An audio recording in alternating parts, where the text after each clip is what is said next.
Quelle joie quand lui y est. Quel bonheur quand il est là. Quel bonheur quand on sent sa présence. Quel bonheur quand on sait qu'il y a le pardon pour nos péchés. Quel bonheur quand on sait que nos larmes peuvent être essuyées. Qui c'est qui dit amen à cela? Quel bonheur de se lever en paix, de s'endormir en paix. Quel bonheur de voir le soleil briller, de comprendre que c'est Christ qui lui a ordonné. Quel bonheur d'être à l'hôpital malade et de savoir qu'on a le divin docteur.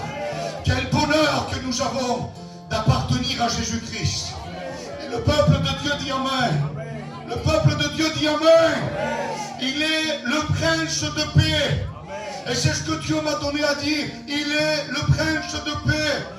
Seigneur, j'ai passé aujourd'hui une journée d'oppression. Je ne sais pas si l'ennemi ne voulait pas que je prêche. Ou si j'étais malade, un étau sur la tête. Et j'étais oppressé. Et vers 6 heures du soir, des frères sont venus me visiter. Ils ont passé le pas de la porte. Et dès qu'ils sont rentrés, le poids s'est brisé. Comme Paul a pu dire, quand je vis mes frères, je repris courage. À son nom soit la gloire ce soir. Il se parle de paix.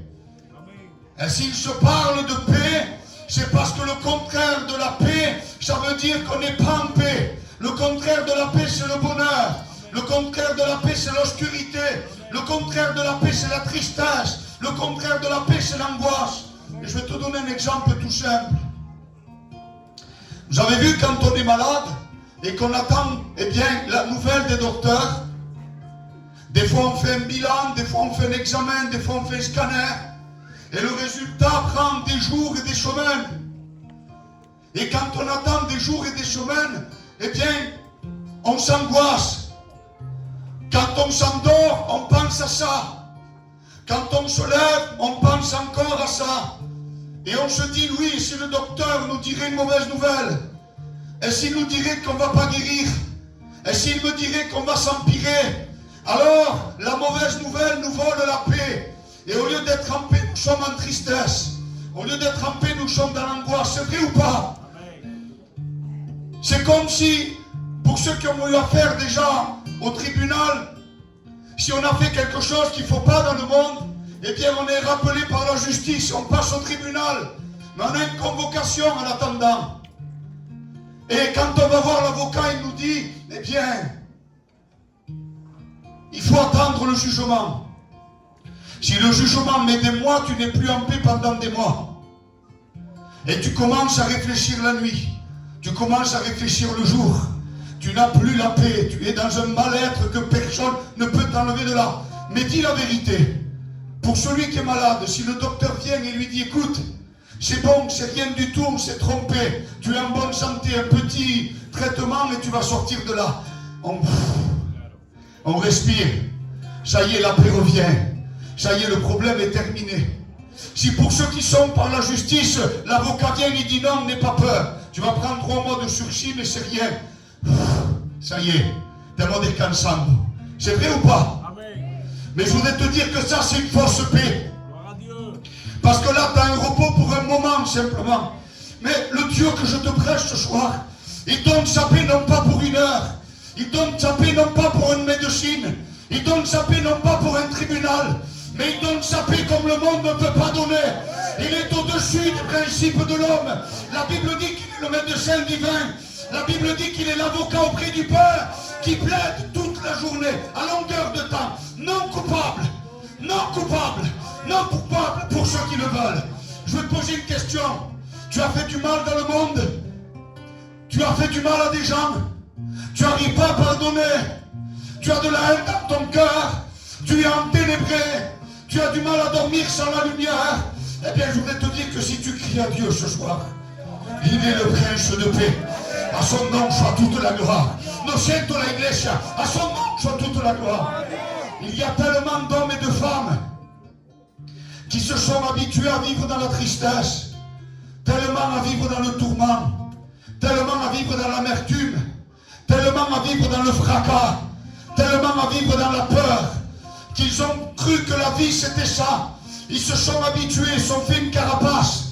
Et au-dessus d'eux, quand le diable vient, quand l'homme par arrivent, quand la colère vient, quand les disputes viennent, quand les maladies viennent, ils ne savent pas se défendre autrement que se défendre par la chair. Eh bien, si tu viens de cette manière-là, je bénis Dieu pour le témoignage de mon frère Jason. Non, siento. Je bénis Dieu pour son témoignage. Parce qu'il a dit, j'étais un orgueilleux. On ne vient pas à Dieu avec de l'orgueil. On ne vient pas à Dieu avec le torse pompé. On ne vient pas à Dieu en voulant se défendre avec la chair. On ne vient pas à Dieu en imposant notre propre règle. Non, c'est pas comme ça.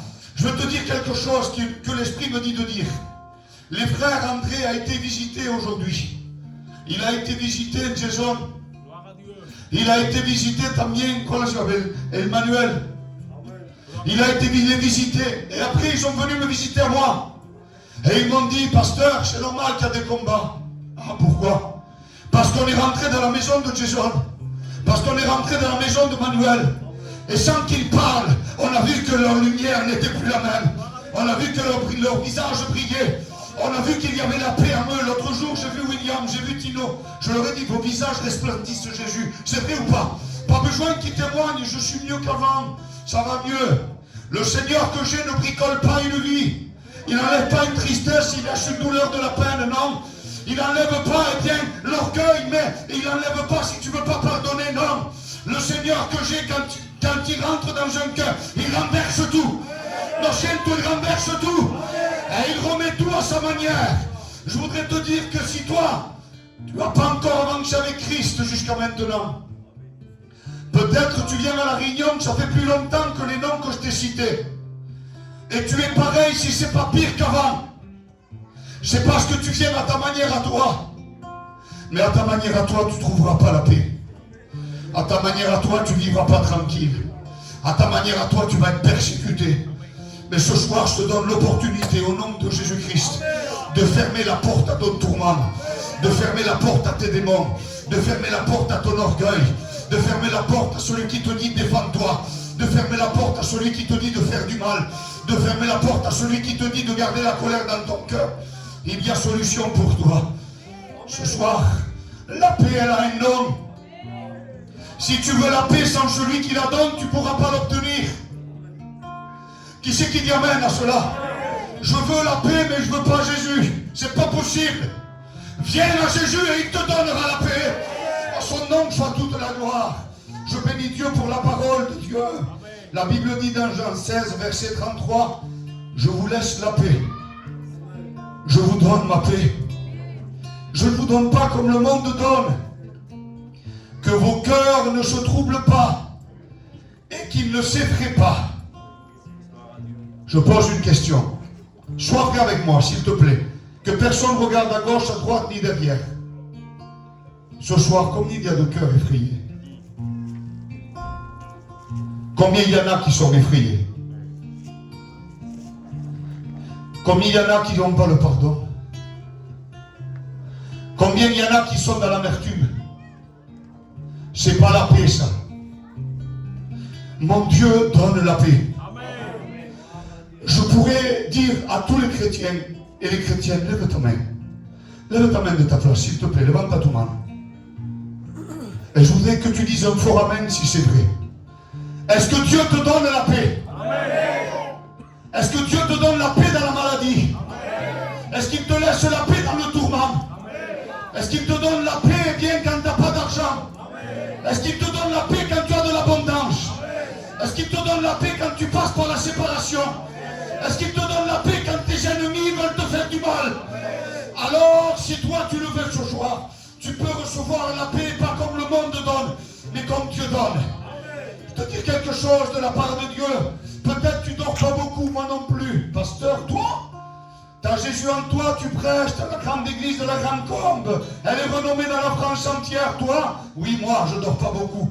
Mais le peu d'heures que je dors en paix. Tu sais qui t'y amène à cela? Parce que ma paix ne veut pas dire que je dors 5 heures ou 10 heures. Ma paix veut dire que quand je dors, peu ou beaucoup, je m'endors et je me lève en paix. Parce que mon Christ est avec moi. Qui c'est qui t'y amène à cela? Est-ce que tu crois qu'il est avec toi aussi? J'ai donné un témoignage. Et il y a une sœur qui est venue me trouver avant la réunion, elle se reconnaîtra. Et je l'ai dit à la petite salle du désigné. Il y avait 30 personnes. Je vais te le dire à toi ce soir. Est-ce que tu veux l'entendre? J'ai écouté un témoignage. Non, j'ai vécu une expérience. J'ai été à Nîmes avant-hier.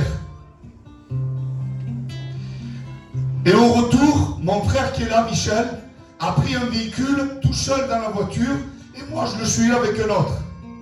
On prend le devant et à un moment il me double et il se met devant moi. Et quand il se met devant moi à 10-15 mètres de ma voiture, je voyais sa silhouette au volant et je regardais à côté, je voyais une autre silhouette à côté. Qui c'est qui dit amen à cela? Et je dis, je suis en train de devenir fou ou j'y vois bien clair? Je te le dis de la part de Dieu, le Père, le Fils et le Saint-Esprit habitent en moi. Qui c'est qui dit amen à cela? Je ne suis pas un déréglé, je ne suis pas un fanatique, je n'ai pas de vision.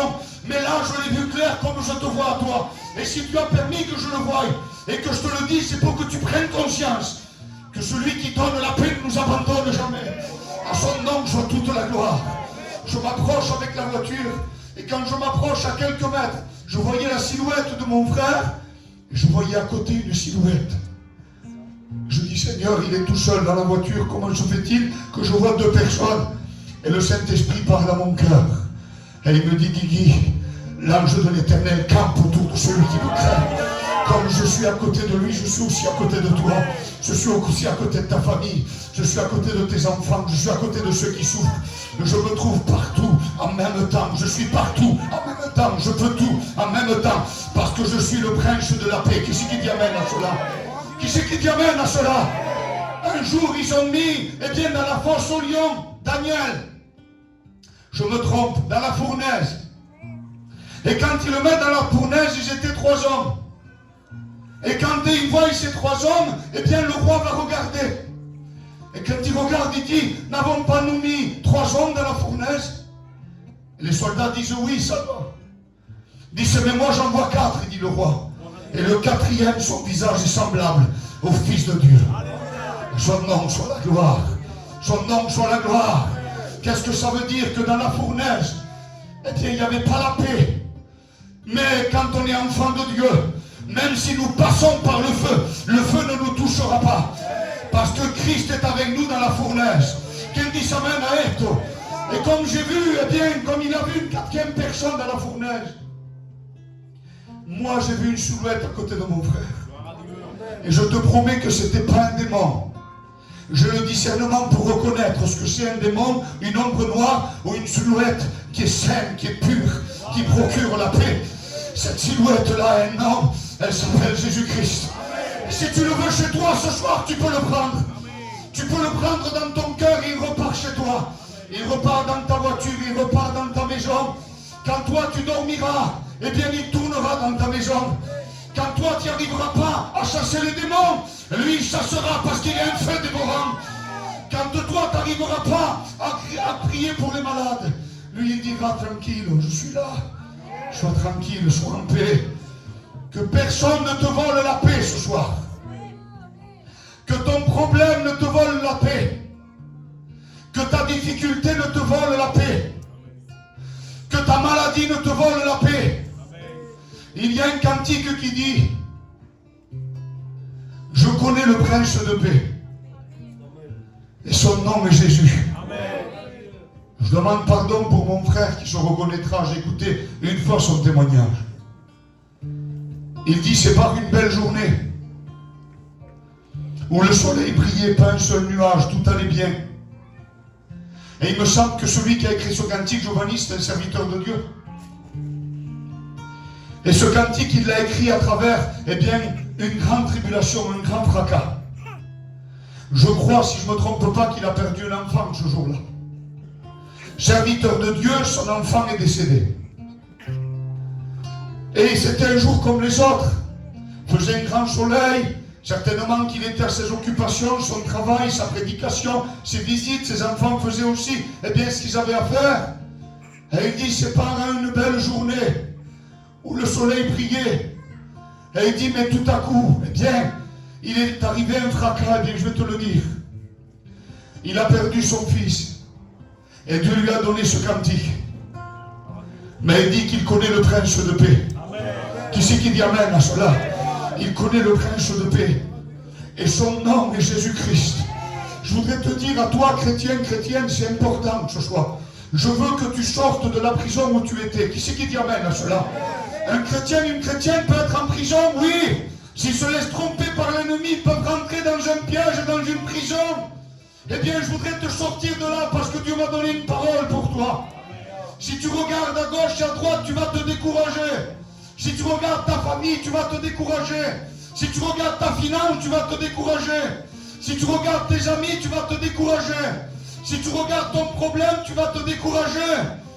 Mais si tu fermes tes yeux et que tu regardes cette silhouette qui est à côté de toi et que tu te dis le prince de paix est avec moi, alors je m'endors et je me lève dans la paix. Il est avec moi tous les jours jusqu'à la fin.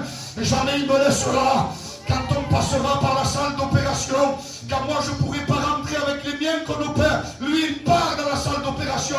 Il prend les mains des chirurgiens et il lui dirige. Il les dirige pour les opérer. Il est le prince de paix. Il est le prince de paix. Il est celui qui ne faillit jamais. Alors, quand tu seras malade, rappelle-toi qu'il est avec toi. Quand tu seras découragé, rappelle-toi qu'il est avec toi. Quand on te persécutera, rappelle-toi qu'il est avec toi. Quand on te fera du mal, rappelle-toi qu'il est avec toi. Qui c'est qui dit amen à cela? Romains 10, verset 17 dit que nous ne devons pas nous fier à ce qu'on ressent. Mais on doit se fier à ce qu'on entend. Et ce que l'on entend, c'est la parole de Dieu. Tu peux ressentir de la peine. Tu peux ressentir de la tristesse. Tu peux ressentir de l'oppression. Tu peux ressentir de l'angoisse. Mais n'oublie jamais que c'est pas pour ça que Dieu ne te donne pas sa paix. Qui c'est qui dit amen à cela? Et là je m'adresse aux chrétiens et aux chrétiennes. Ne te fie pas quand tu seras dans un mal-être. Ne te fie pas quand tu seras découragé. Ne te fie pas quand tu seras dans l'amertume. Non! Le prince de paix demeure toujours avec toi. N'importe dans quel état que tu te trouves, il est avec toi. Lo siento, il est avec toi. Presidia, il est avec toi. Titi, il est avec toi. Alicia, il est avec toi. Juan, il est avec toi. Est-ce que tu le crois qu'il est avec toi? Le prince de paix est avec toi. Je vais dire pardon à ceux qui ont du deuil. Quand on passe par un enterrement et une séparation, le prince de paix est avec nous. Même si on est triste dans nos cœurs, il est là. Son nom soit la gloire ce soir. Son nom soit l'honneur et la louange. Mira, te digo en verdad, peut-être l'ennemi veut te tromper. Peut-être il veut te faire croire que tu es dans le bon chemin. Peut-être il veut te faire croire bien de vivre un évangile à la légère. Mais Christ t'appelle ce soir. Christ t'appelle à la repentance. Christ t'appelle maintenant à pouvoir bien prendre conscience de ce que doit avoir une vie irréprochable devant lui. Christ t'appelle ce soir à prendre conscience que le prince de paix est avec nous. Qui dit amen à esto? Qui c'est qui dit amen à cela? Il y a un cantique qui dit il est en haut, il est en bas, il est devant, il est derrière et il est autour de moi. Amen. Il manque quelque chose dans ce cantique. Êtes-vous venu? Il est là. Amen. Il est là. Le Père, le Fils et le Saint-Esprit est en moi. Il vit en moi. Et aujourd'hui, je ne veux plus me fier à ce que je ressens. Je veux me fier à la parole de Dieu. Et la parole de Dieu me dit qu'il a promis qu'il est allé nous préparer une place. Afin que là où je suis aussi avec lui. Pour l'éternité des éternités dans la paix. Qui c'est qui dit amen à cela? Ce soir, il faut vivre dans la paix. Mira, il y a un exemple dans la Bible. Eh bien, c'est dans Acte 12, verset 5. C'est Pierre. Pierre était en prison. La Bible dit qu'il était enchaîné avec les fers aux pieds et les mains. Il dit qu'il était entre des gardiens, il dormait au milieu. Et il y avait aussi des gardiens devant la porte de la prison. Impossible qu'ils sortent. C'est écrit dans Acte 12, verset 5. Mais à un moment donné, Dieu va envoyer son ange. C'est qui dit amen. Tu sais, quand la Bible parle de l'ange de l'Éternel, il parle de Jésus. Est-ce que tu le sais ça? Amen. Il envoie son ange. Et il prend Pierre et il le sort de la prison. Mais tu sais comment il le trouve en prison? Comment il trouve Pierre en prison? Il le trouve endormi. Si tu serais en prison avec des chaînes aux pieds et aux mains, avec des gardiens devant, derrière, devant les portes, et le lendemain, ils devaient le juger au roi, ils allaient le juger au roi. Le roi qui voulait le faire mourir, l'écrit au paquis. Je ne sais pas qui c'est qui dormirait en paix, José, si on serait en prison et que le lendemain on veut nous tuer, nous juger, nous tuer. La paix que Dieu donne n'est pas comme le monde donne. Alléluia. La paix que Dieu donne surpasse tout entendement. Amen. La paix que Dieu donne est là quand nous sommes en prison ou quand nous sommes libres. La paix que Dieu donne est là quand nous sommes malades ou en bonne santé. La paix que Dieu donne est là quand nous sommes dans les hôpitaux ou pas. La paix que Dieu donne est là en tout temps. Est-ce que tu le crois cela? Il y avait un homme appelé Paul, je vais dire ça et puis après on priera le Seigneur, c'est pas force de parole. Il y avait un homme appelé Paul. Cet homme-là persécutait les églises. Avant il était appelé Saul. Il persécutait les églises et il tuait les chrétiens. Mais un jour, à force de faire du mal aux enfants de Dieu, il va se confronter devant lui une lumière en plein jour qui l'a ébloui et qui l'a fait tomber à terre. Et quand cette lumière l'éblouit, il va dire: qu'y a-t-il, maître? Et une voix répond: je suis Jésus que tu persécutes. Il te serait dur de regimber contre mes aiguillons. Qui c'est qui dit amen à cela? Parce que quand la lumière de Christ arrive dans un cœur, eh bien celui qui te persécute s'en va et la paix demeure en toi. Qui c'est qui dit amen à cela? Alléluia. Je sens l'action de Dieu dans ces paroles. Mais je voudrais que tu réalises que cet homme-là a été brisé par Dieu. Je voudrais que tu saches que si tu persécutes l'Église, peut-être dans le secret tu veux faire du mal. Je veux te dire que Christ a l'œil sur toi. Et la Bible dit: aïe, malheur à celui qui veut faire du mal, qui veut toucher à mes enfants. C'est la prunelle de mes yeux. Église, tu peux rester en paix. Gloire à Dieu. Que ton cœur ne se trouble pas. Christ vit en toi. Amen. Et si Christ est en toi, qui pourra aller contre toi? De te dire qu'il va se convertir. Et il va venir lui-même à Jésus. Et tu sais ce qui arrive à Paul? Tu voudrais que je te fasse la lecture? Amen. Tu me laisses 5 minutes de plus. Paul va dire dans 2 Corinthiens 11, verset 23. Sont-ils des ministres de Christ? Point d'interrogation, c'est une question. Amen. Qui c'est qui est ministre de Christ ici? Nous sommes des ministres de Christ, nous sommes des enfants de Dieu. Tu peux lever ta main, nous sommes des ministres de Christ. Sont-ils des ministres de Christ? Et Paul répond: je le suis plus encore par les travaux, bien plus par les coups, bien plus par les emprisonnements, bien plus souvent en danger de mort. 5 fois j'ai reçu des Juifs 40 coups moins 1. 3 fois j'ai été battu de verge, 1 fois lapidé, 3 fois j'ai fait naufrage.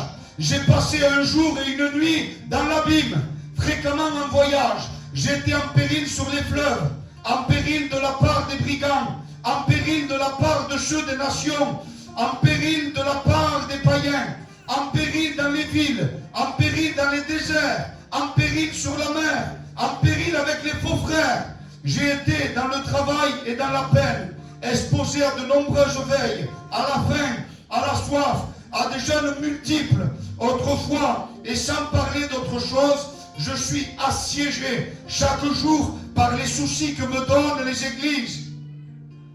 Mais il va dire, il a été persécuté lui, hein? Plus que toi et moi, Église de Dieu. Plus que toi qui t'approches de Dieu et que tu dis: c'est dur, je viens à Dieu mais j'ai des combats, hein? C'est dur, hein? Je suis rétrograde, je viens à Dieu mais je suis persécuté, c'est dur, hein? Même que ce soit dur, Christ est toujours avec toi. Et la paix de Dieu demeure en toi. Il a été plus persécuté que nous, Paul. Eh bien, il va dire un seul mot: Seigneur, ma grâce te suffit. Dieu va parler à Paul, il va dire: ma grâce te suffit. Alors il va dire: je me glorifierai bien plus de mes faiblesses. Il ne dit pas, je vais me plaindre de mes faiblesses. Il dit, je veux me glorifier de mes faiblesses. Alors, enfant de Dieu ce soir, il est temps que tu reprennes la paix. Il est temps que tu récupères ce que l'ennemi a voulu te voler. Qui c'est qui dit amen à cela? Il est temps que tu récupères la joie. Amen. Il est temps que tu récupères le bonheur. Il est temps que tu récupères tes forces. Je vais finir avec ce verset pour toi qui est en train de venir à Dieu, ou toi qui veux venir à Dieu. Ésaïe 26, verset 3 dit, c'est à celui qui est ferme dans ses sentiments. Qui c'est qui est ferme dans ses sentiments? Dieu te bénisse, Damien. Une seule main sur 150 personnes.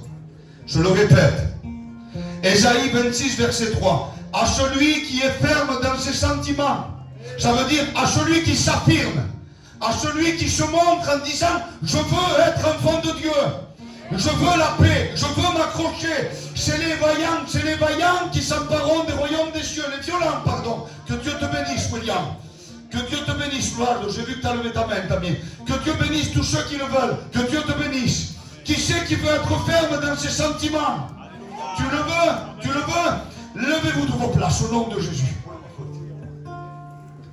Alors la benne, si tu veux, tu vas prendre un cantique. Maintenant, on va laisser agir le prince de paix. Amen, gloire à Dieu. C'est pas force de parole. À celui qui est ferme dans ses sentiments, je m'adresse aussi à ceux qui écoutent à travers la caméra. À celui qui est ferme à ses sentiments. Tu sais ce que Dieu te dit? Parce que maintenant tu veux être ferme. Tu le veux ou tu le veux pas? Parce que maintenant tu veux être ferme. Tu assures la paix. Quel dit amen à esto? Tu assures la paix. La paix parce qu'il se confie en toi. Si tu veux être ferme dans tes sentiments maintenant, il est celui qui assure la paix. Il assure la paix. Comme toi tu assures ta maison, comme tu assures ta voiture, comme tu assures ta vie en Jésus-Christ. Il assure la paix maintenant. Je vais appeler tous les frères d'un côté, toutes les sœurs de l'autre. Oh la bénine, venez devant, il n'y a aucune honte maintenant.